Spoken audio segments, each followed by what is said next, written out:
Who has done it before? How can I follow their footsteps? What are the processes that they followed? How can I follow the same thing? If you want to be a great designer, you are forever an intern. There's always something that you don't know. Learn something new every day. Sometimes it's communication, so that you are able to communicate with the language of the time. There's so many obstacles. There's a voice inside your head that sometimes tries to stop you from trying new things. I learned a little bit of how to brainwash. You need to watch what you say.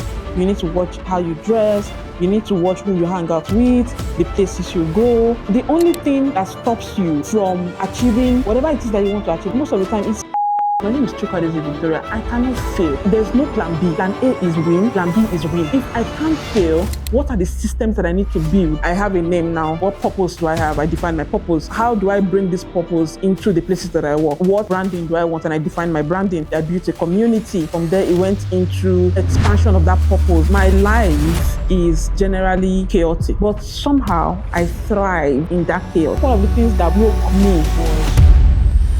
Before we dive into today's episode, I have one little ask of you. Please take a moment to subscribe to the channel. This is the only one free way to support what we're doing. If you've been enjoying the stories that we've been telling or just enjoying the content, please just take a moment to subscribe to the channel and make sure that you also share with someone who could benefit from these conversations. Thank you so much. All right, let's dive into the episode.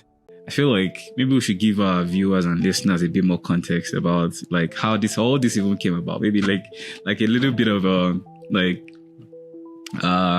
short story into even getting you to come on this pod, on this session. Because when I was starting with you earlier, I was like, our community is still growing, but I mean, we have some people that are very devoted to getting their favorites on the session, on the pod. And I can't remember the episode that we released, and then someone was like, we need Chukwu Adaeze. We need to know what's going on in our head. I'm like, okay. I just had that written down somewhere. Like, okay. No drama. I just said, we'll look into that. And then fast forward, moments after, a few episodes after, and then Moonshots came up. So I was like, oh, what's a better time to bring Chukwu Adaeze than after Moonshots, which was a phenomenal event. I mean, as it's been lately. Anyways, so I was like, let me just, let's see how maybe this will happen. And thankfully, you were available to have this session. So thank you for being here, first of all. And pleasure. In response to my people, this is your guest. Yes, so she is.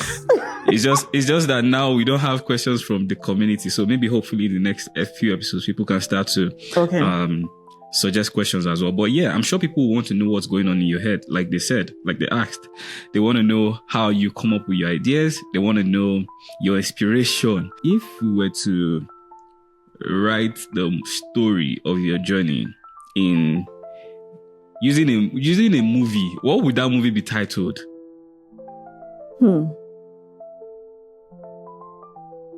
Jagbajantis.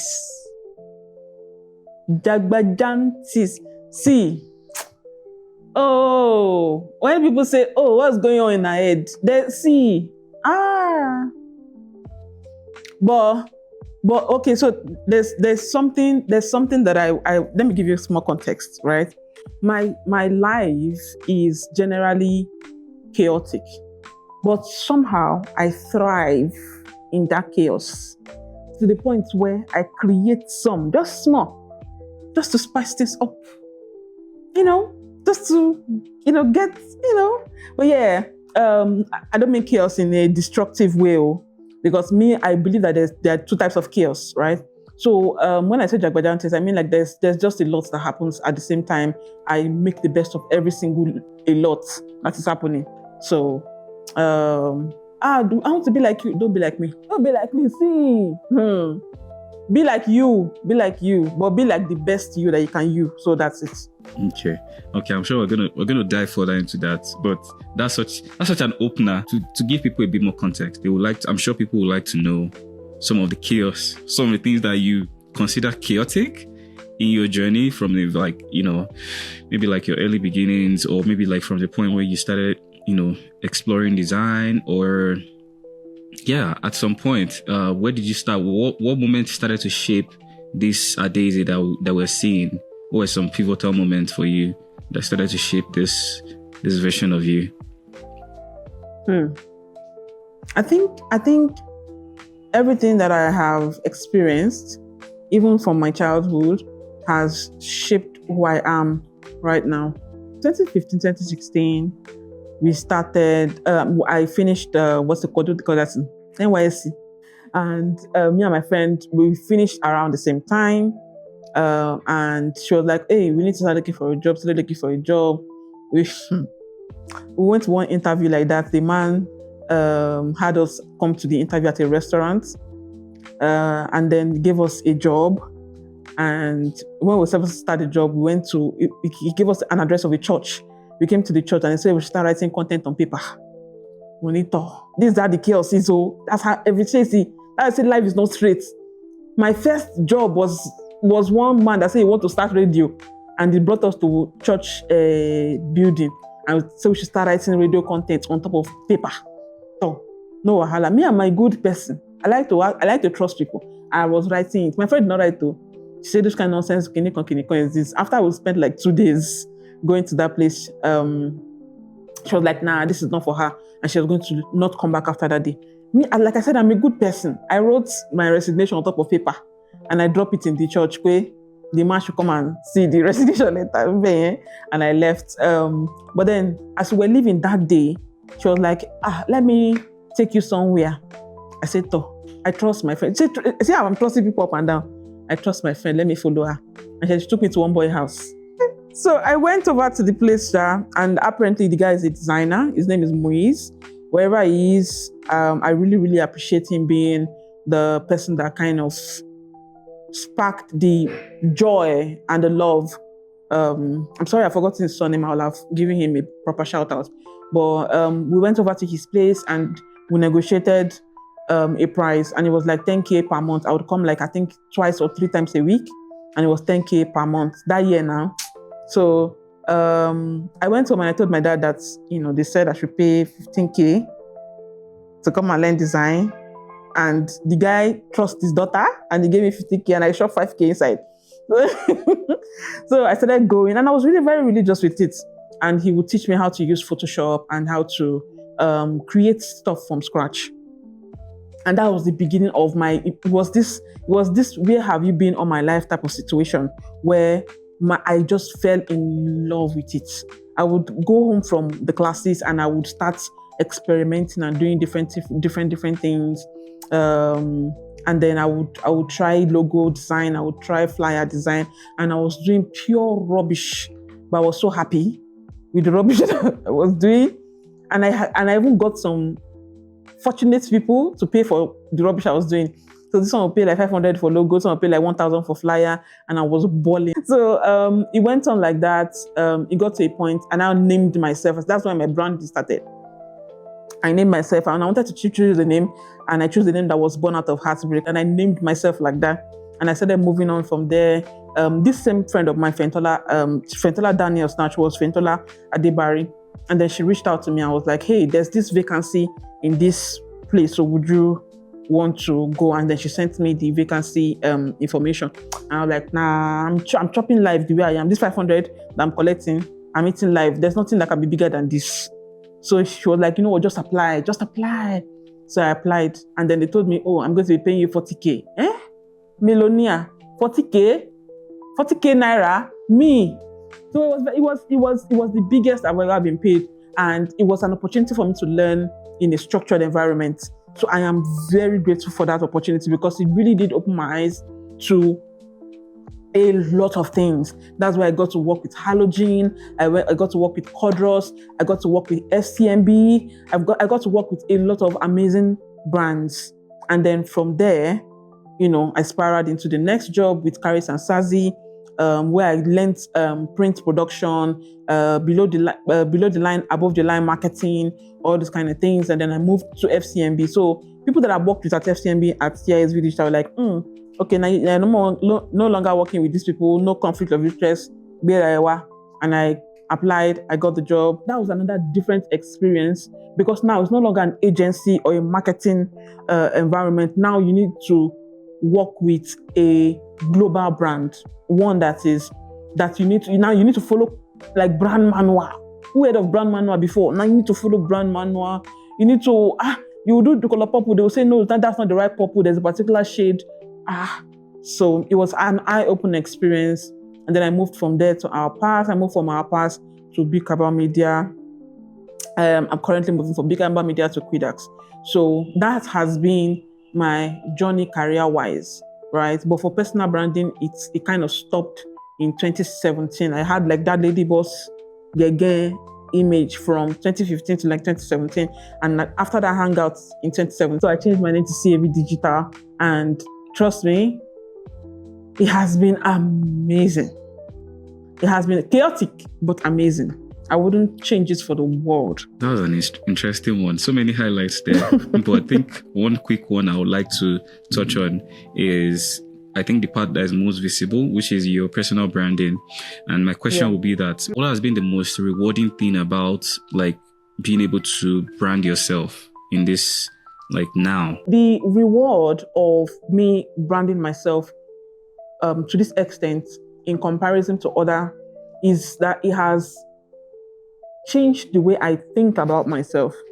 Now, nobody can tell me who I am because I know, right? And I've been able to come to the point where I understand what that means. So what I used to tell myself that my name is Chukwu Adaeze Victoria. I cannot fail. There's no plan B. There's literally no plan B. Plan A is win. Plan B is win. There's no option, right? So what that means for me is that wherever I go, I need to show up with that attitude. I need to show up as CAV, as Chukwu Adaeze Victoria, and I need to show up strongly, right? So that means if I walk anywhere, I'm leaving a mark, whether you want to or not. I don't know who wants to now say, oh, Adaeze, don't. There's no don't. Come off for road. Allow me to do my thing. I was like, come off for road. Why you my way? Come off for road, make I do this thing. Do you get, right? And what that means for me is also a cautionary thing. It's like, okay, if I can't fail, what are the systems that I need to build to make sure that I succeed, right? And it made me coin, I didn't coin it. I heard it somewhere and it became a thing, right? It's like, learn something new every day. And I tell my mentees, learn something new every day about design, about your environment, about other fields, about business, about soft and hard skills. And that is where that inspiration is everywhere thing also comes from, right? So my personal branding has affected me. It has changed my mindset. It has made me expand the way I even think about branding.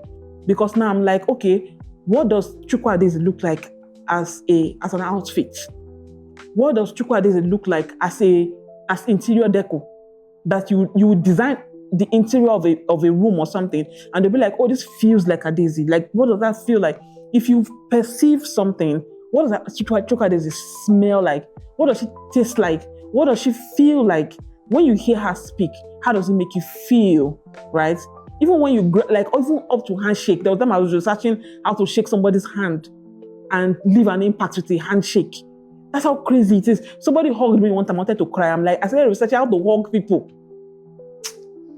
So I went to research everything, even materials. Like, what are the materials? Like glass, wood, velveteen. What are those things that feel like me? And you know what that has done? Have you always been this passionate about branding yourself? So what sparked it? What was that pivotal moment that made you go this aggressive on this personal branding thing? It's not pivoted. I said I wanted to learn something new every day. So the more I learned, the more I applied. I'm using my brand as a litmus test. Anything that I want to do for other brands, I use myself as a litmus test. So that means that the more I branded other people, the more I needed to apply or test some of these things I wanted to do. Recently, I got obsessed with sensory branding, right? And that's all the things I'm talking about. Like, okay, if Moonshot was, as a tech conference, if you wanted to brand Moonshot as a scent, as a fragrance, what would you brand it as?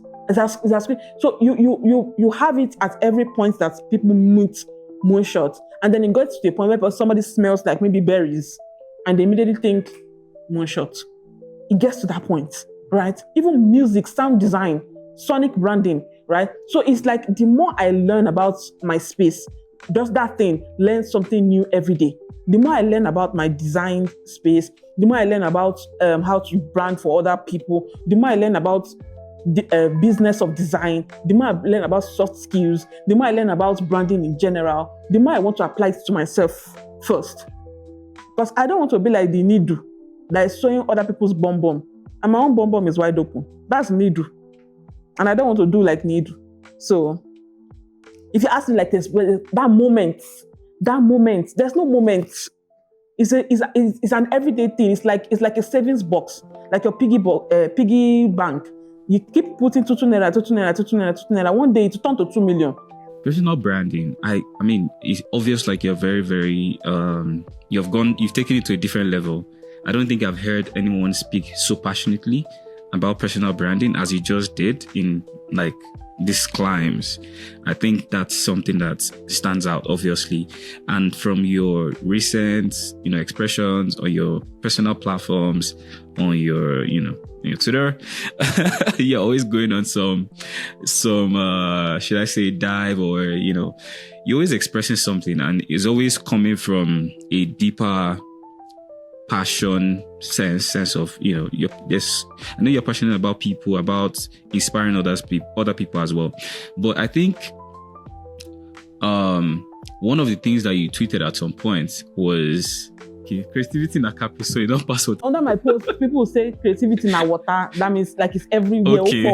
Everywhere. Right? But now it's no longer water again. It's now sweet. It's now Okay, that makes sense. So cool. Okay, so I feel like you do that whenever you do that, you want to like show the inspiration behind the design and then the actual work, and then people are like, oh, that's where you got that from. Okay, I see it now. And I'm always feeling the same way. I'm like, interesting. I didn't see that. So I think that will take us into, first of all, your design language using should I say architectural inspiration or forms or life. And I know you've spoken about that in some, in some sessions, and how you get inspired and how you also try to inspire other people to use these things. So let's speak about inspiration for you as a designer. I know this is a topic that a lot of designers maybe struggle with. People tend to, rather than innovate or to pay attention to other things or to be inspired, copy. I know you've spoken on that as well. Back to this whole creativity na Caprizone gist. What is that about? What is that about? Can you talk more about it? Like I say, like just to give a bit more context, you tweeted that, and then we all know that this is something a lot of creatives struggle with. Getting ideas, being inspired, and then you speaking about using, real life forms, shapes, life forms, like I said, architecture, different things. How did you come across that style? What was that inspiration? What brought that style of thinking to you? Has that always been something that you've been doing, or at what point did you start doing that? No, that has not been one of the things that I've been doing. No, it actually started when I got employed. I started working with Big About Media in 2023, and I got in, and they said, "Oh, okay, welcome, ma. Moonshot now belongs to you. Take." Okay, have we done this before? No. This is our first one. Let me do one. Okay, and I love a challenge. Oof. Gimme. I love a good challenge. So I started working on Moonshot, started trying to define what the branding is.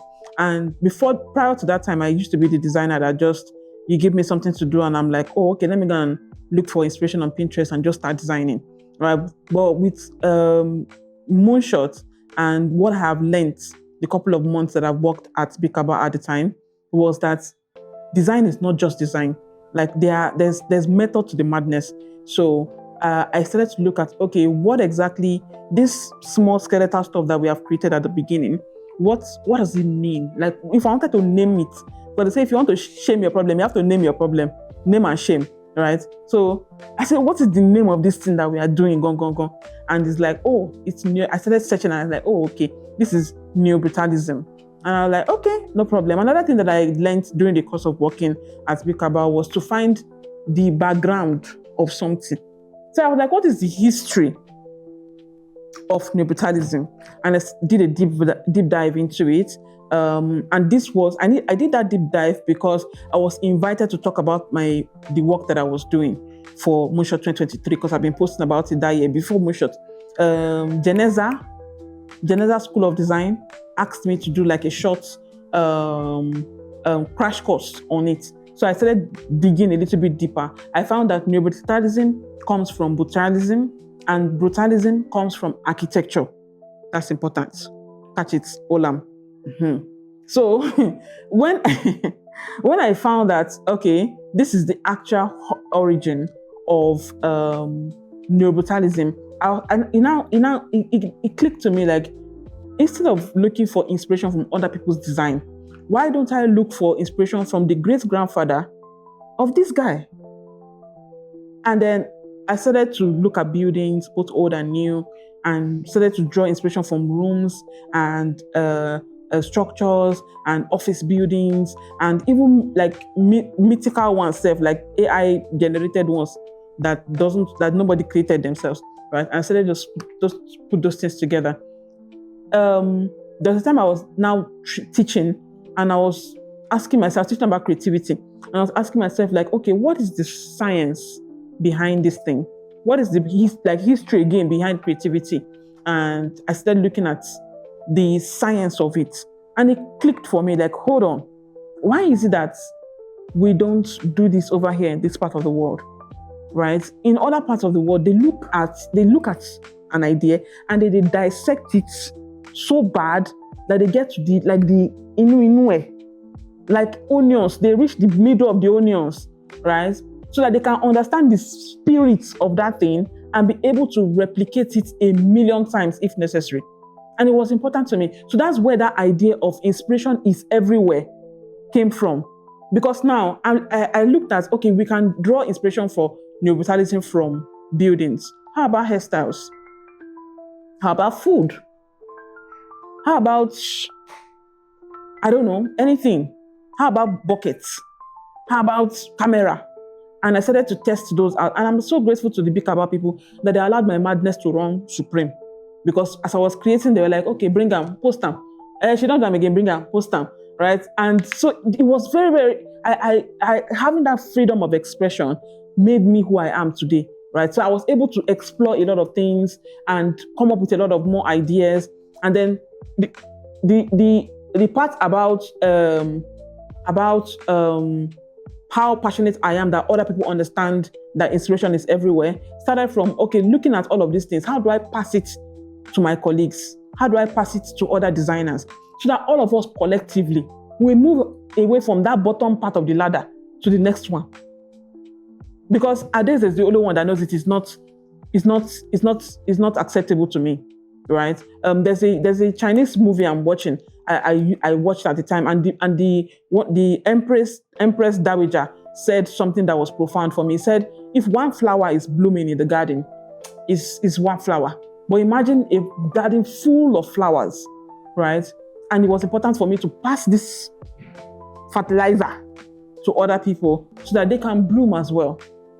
And then when all of us bloom as a continent, we'll become the repository of excellence, of creative design. So inspiration is everywhere is a cult. At this point, it's a cult. I'm saying it now, I'm starting a cult of people that understand that design inspiration is everywhere. Even in your mama wrapper, go and open your mommy's box. There's inspiration inside there. So that's how we started. It started from wanting to deep dive into the origin of neobrutalism for a crash course for Geneza School of Design. And then it spiraled into, okay, if I can get inspiration from architecture, I can get inspiration from anywhere. If you have the answer to that. So you can go and deep dive on whatever interests you about life, and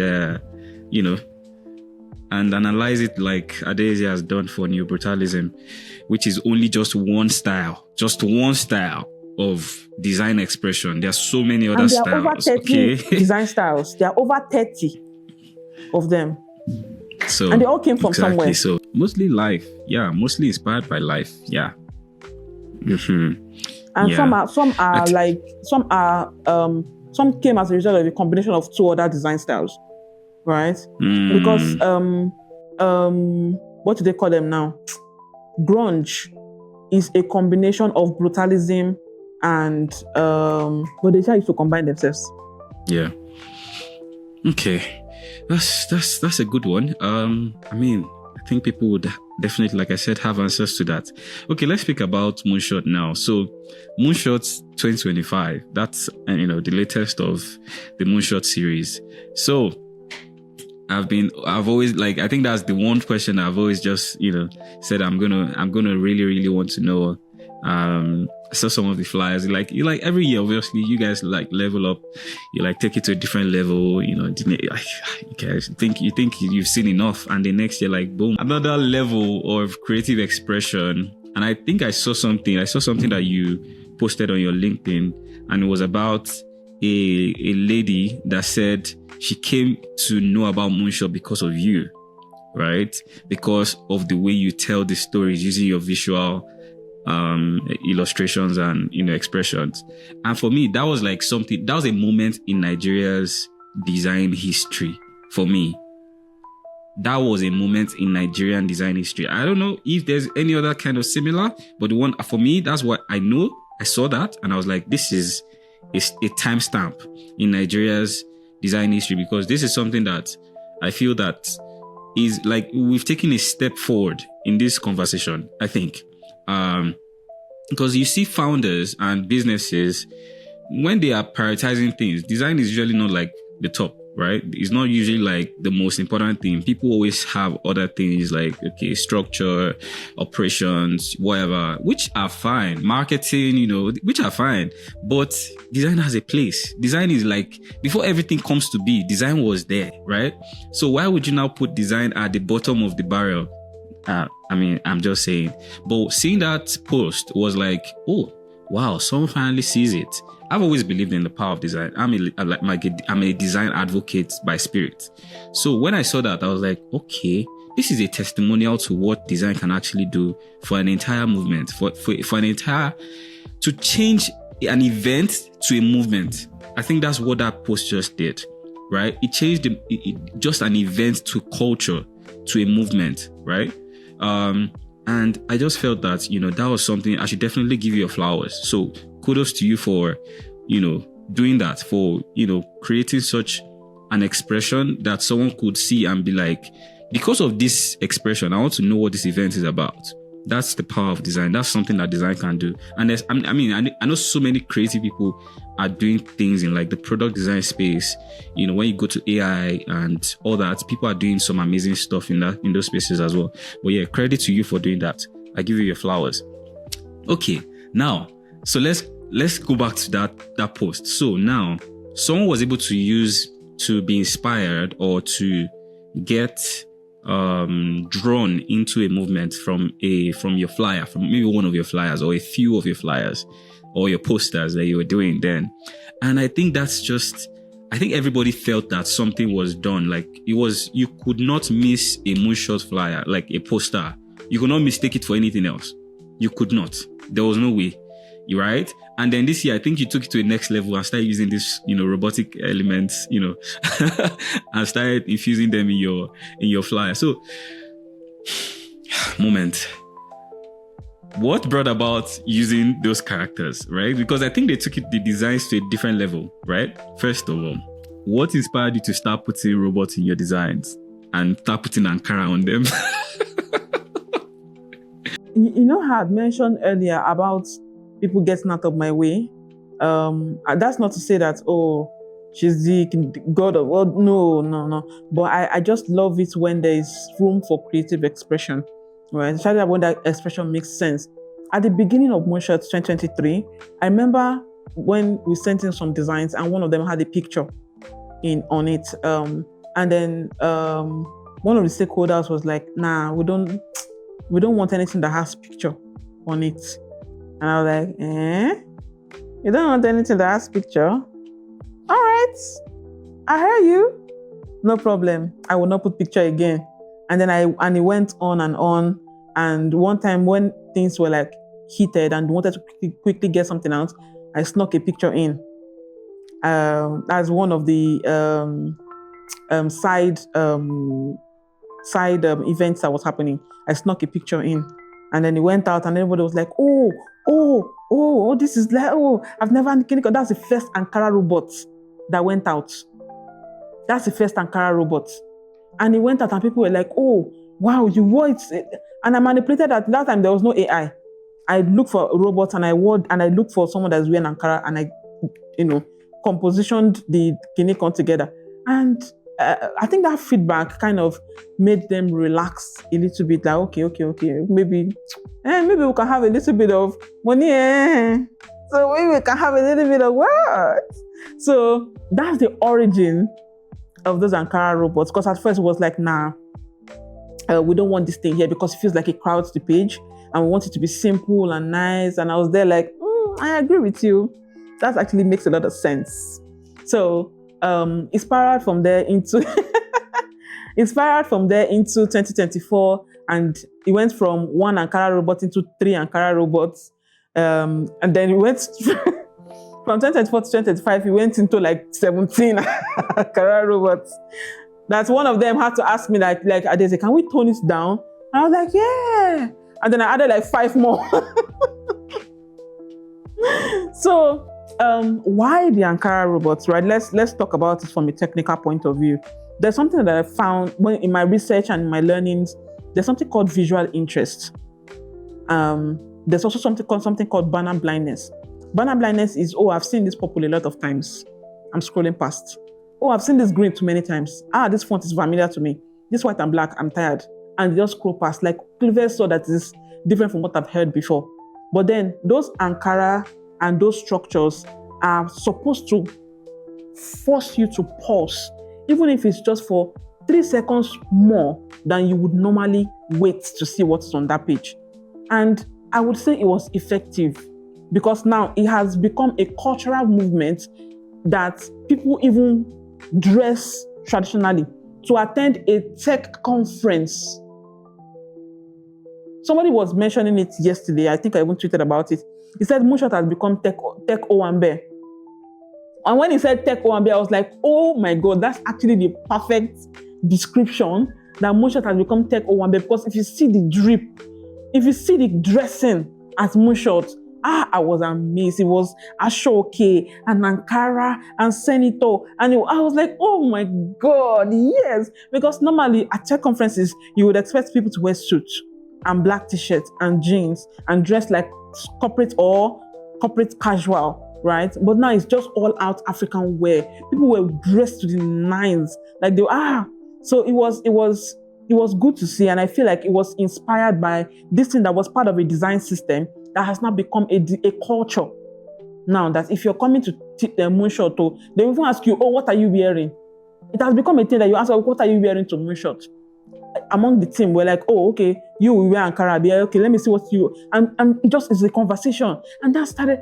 The Ankara Robot is working. Kudos to your organization for allowing creative, which is a thing again. So if you're an organization listening to this podcast session, please allow your creatives to express themselves. Please.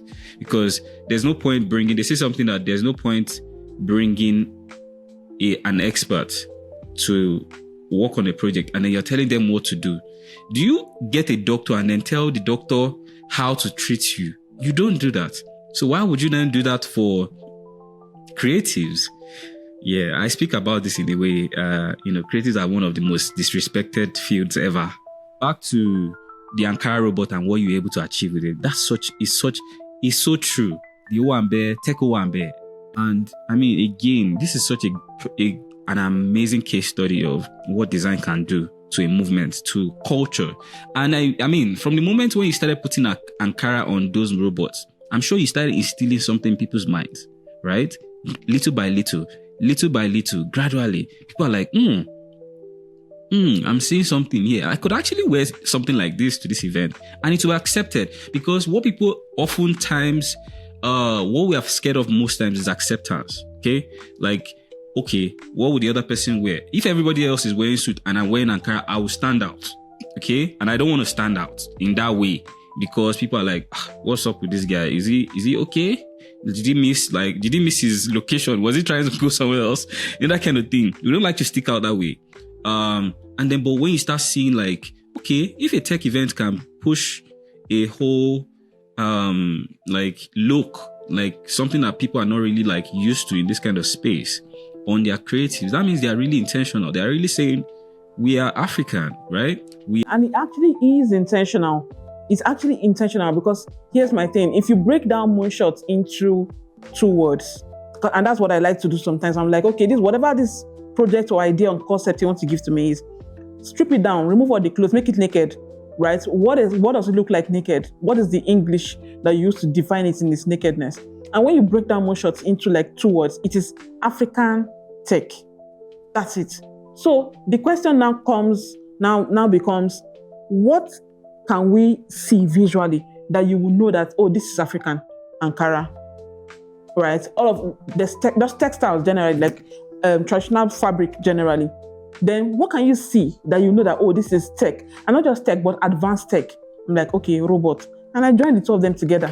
So now that Ankara Robots is not only a source of visual interest, but it's also a definition of the core of Moonshot as a conference, which is displaying or celebrating or a museum of African tech. Wow, that is profound. That is definitely profound. And that's such a good one. Like you captured it so well. You should definitely take your flowers. Yeah, that's such a good one.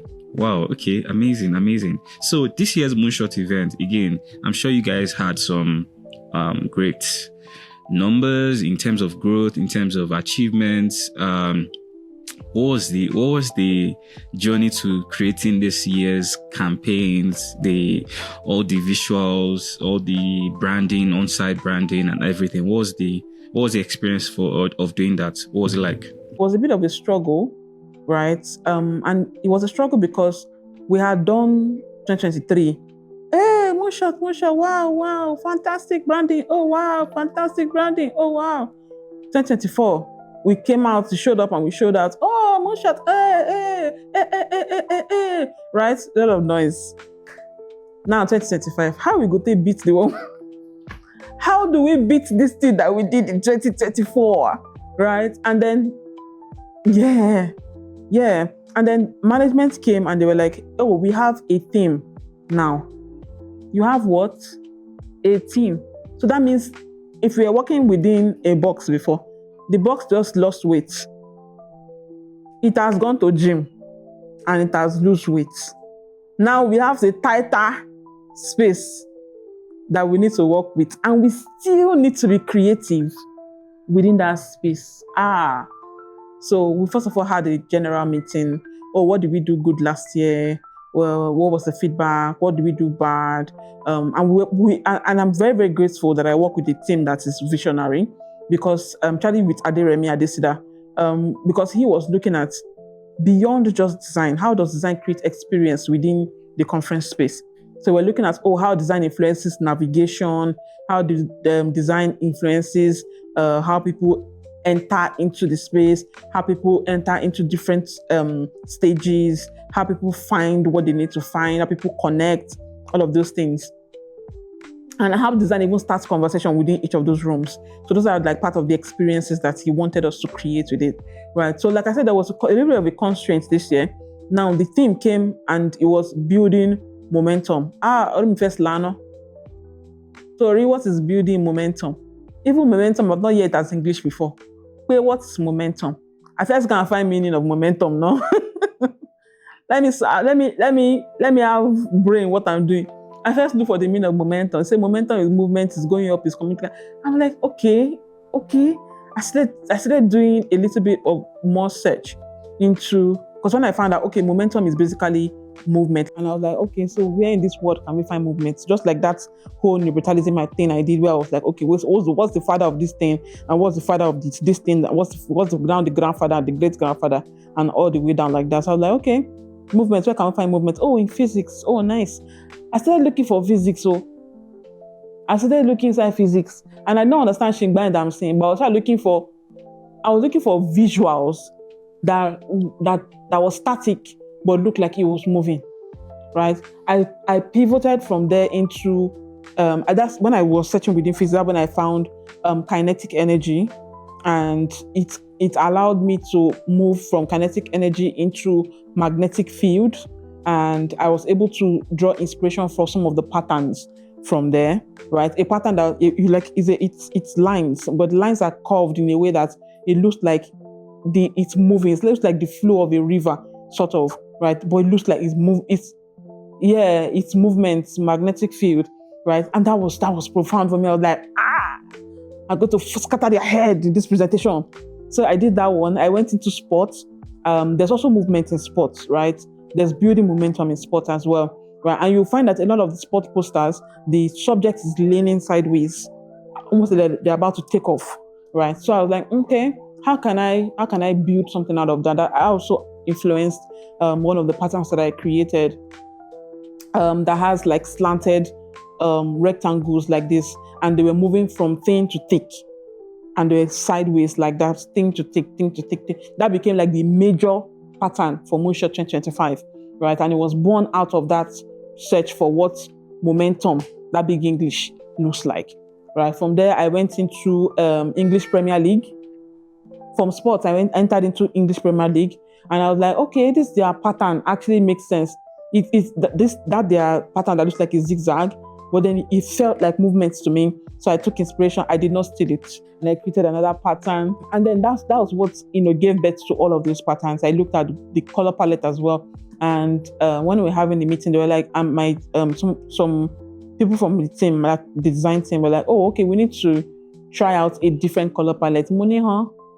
There needs to be something that is familiar to people that saw 2023 and saw 2024. We can't change up on them. Or we can change some things, but we can't change everything, right? There needs to be something that still builds some sort of consistency in their mind that, oh, this has to be Moonshot. So you see that purple? It's cast in stone. They go anywhere. And my coconut head was very, very effective. It's not going anywhere. The orange is not going anywhere. The yellow is not going anywhere. Those three are going to be like the primary colors of Moonshot, and that's it. Then those other three colors, we can now play around with them, and that's how the pink came on board. That's how the green came on board, and that's how what they call it now. There's this blue again, this like dark cadet, space cadet blue that was added to the color palette, right? And I put all of those things in the mood board. I even added like guide for motion, guide for photography. That we wanted a lot of action in the pictures, like we want people walking, people climbing up the stage, all the action to tie into building momentum. But yeah, that was how the branding for all of that came in. I still also wanted to stay true to the neoliberalism style, so I still kept it. I still wanted to stay true to the drawing inspiration from architecture, so I still kept it. But a lot of the designs, you see staircase, you see something either inclining or something that's going up somewhere somehow, or something that's rotating, something that feel like it might rotate, just some movements generally, right? So that's where all of that came from. Well, interesting. That's such a good analogy of what you've done with it. I could visualize it as you were saying. I could remember some of the posters I saw. I was like, oh, okay, I get it now. Yeah, that's actually cool. So if you were to change anything in your, should I say, if you had no confines on like creating Moonshot or anything around the event, is there anything you'd have done differently? I have a very deep potential for control issues. Let me know, like I have control issues, but I feel like I would have changed the motion part of it. Yeah, I would do a full-on sensory branding for Moonshot. That's my new, what they call them now? That's my new tick. If I had Tourette's, that's my new tick. Sensory branding everywhere. Anyway, it's sweet while it lasts. So I would have done sensory branding for Moonshot. I would have done, because like I said, I provided a guide for the motion graphics, and the video editing and all of that. I think I would have liked to see. I would have liked to see that being followed, and I think I would allow my Ankara people be everywhere. All right, that's a personal bias at this point. It has nothing to do with functionality. I don't care. So, for instance, imagine a life-size cardboard cutout of an Ankara robot pointing the way to the toilets for you. And I think we did something like that for. It wasn't like an Ankara robot type thing for Naira Live, right? I was the one in charge of branding for Naira Live as well, and then the marketing designs and the event branding and everything for Naira Live. So one of the things that was part of the experience for Naira Live was designing Zikoko Naira Live notes, our own, and then we used it during the event, and just in the bid to have more experiential branding. I would have liked to see more. Generally, I'm always hungry for more. Even if I've done the best work that I can right now, tomorrow I want more. I can definitely see a hungry creative in there. The pursuit of more is one of the themes of the hungry creative. Definitely, stubbornness, relentless spirits. Yeah, definitely a hungry creative. I think I want you to leave something for design community, our creative community. As a designer, if there's one piece of advice that you would give a young creative that is looking up to you, right? That is seeing Adaeze doing all this fantastic work, branding, creating momentum, we talk about another projects that you're doing. I've seen a couple tweets that you made regarding pitching work, clients and all that. If there was one out of all those musings and thoughts, if there was one or maybe two pieces of advice that you would leave for a young designer, maybe a young Adaeze coming up again, what would you tell her?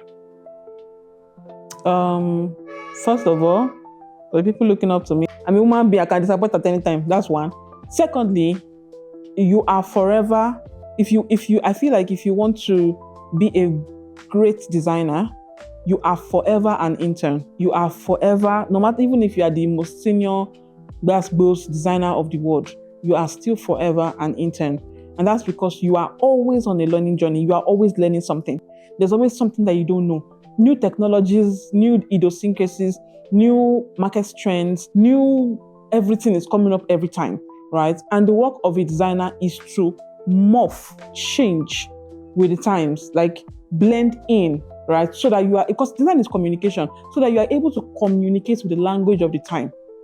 And if you don't know the language of the time, you will become a dinosaur. You will become extinct. Please continue to learn. Be as hungry as you could possibly be, right? There's always something better. There's always a better version of yourself. There's always a better version of that project. There's always a better version of that design. There's always a different way of communicating. And when I say be hungry and learn, I don't mean learn only about design.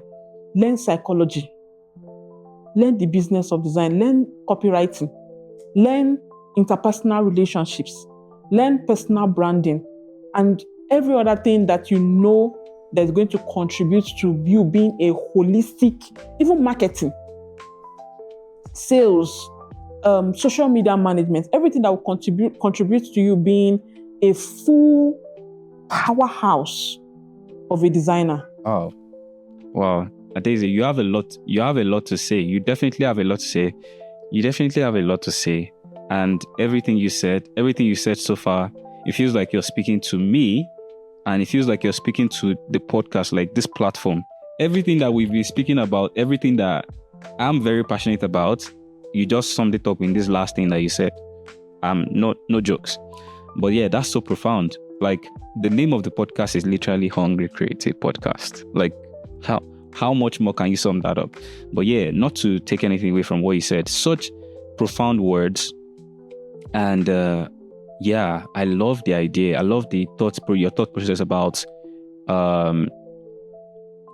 there's a saying. There's actually a saying that actually makes that sums it up. Is by Steve Jobs. It says, "Stay hungry, stay foolish," which means never think that you know everything or you know anything. Like, the more you learn, the more there's more to learn.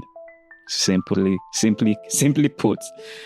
So please, for the community, I'm sure people are definitely going to be blessed and inspired by by your words. Thank you so much. I want you to speak a bit about like life, right? And you as a person, outside design, Adaeze as a human being, as a lady, you're a very passionate person. I can see the passion and the fire in you. And I think you're human. I'll say that as well. You're very human. And that's not something that's not a word I throw around a lot, because we are human beings. And I think you have something to say about this humanness aspect of you.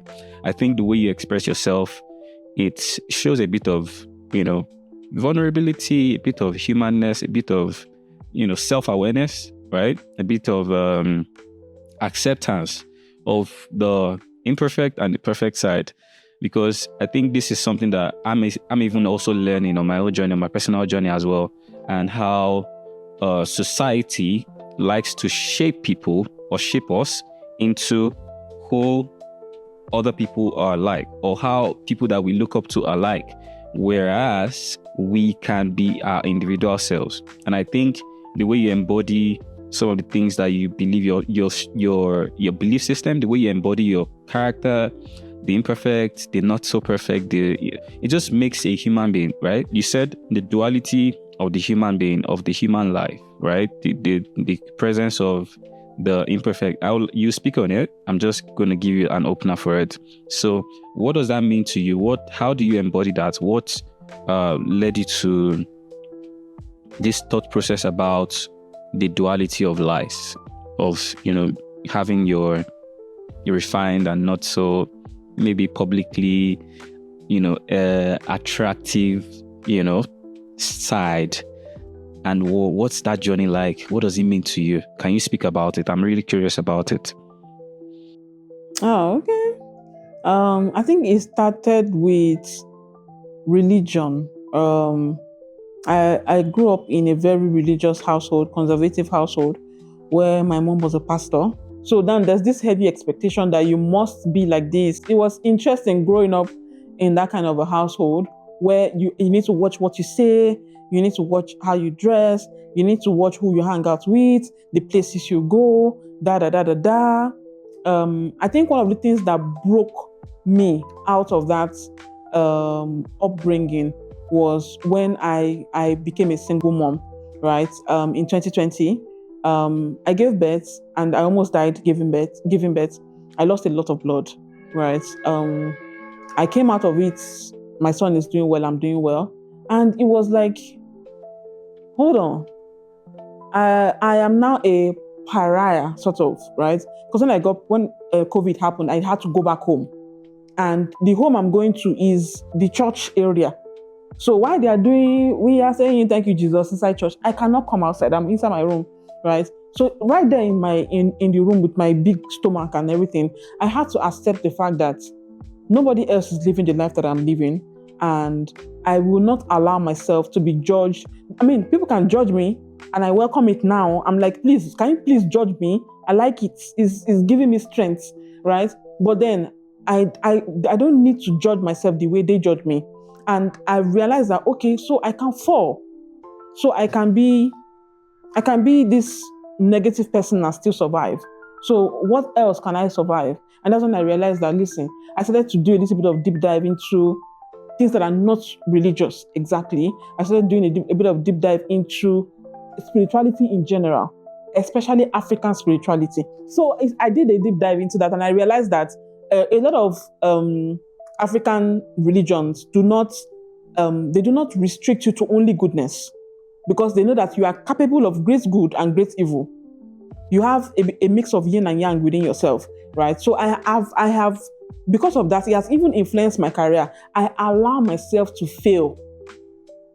And sometimes I intentionally fail just so that I could pick whatever lessons I need to pick from that experience and move on to greater things. That's why they say fail early. And even in product design, they'll tell you that, okay, if you created this product, launch. When they say launch, and you are still trying to perfect the product, but they're saying launch. Launch is them telling you to fail. Fail early, so that you can learn early and then run quicker.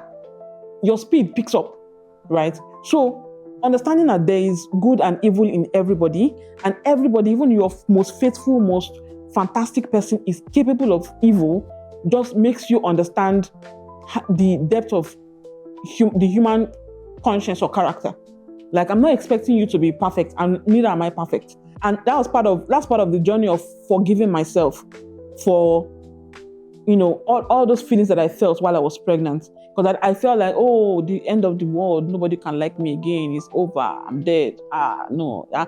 There was a time I was even suicidal when I was pregnant, and I have my brother here. This is probably the first time he's hearing this.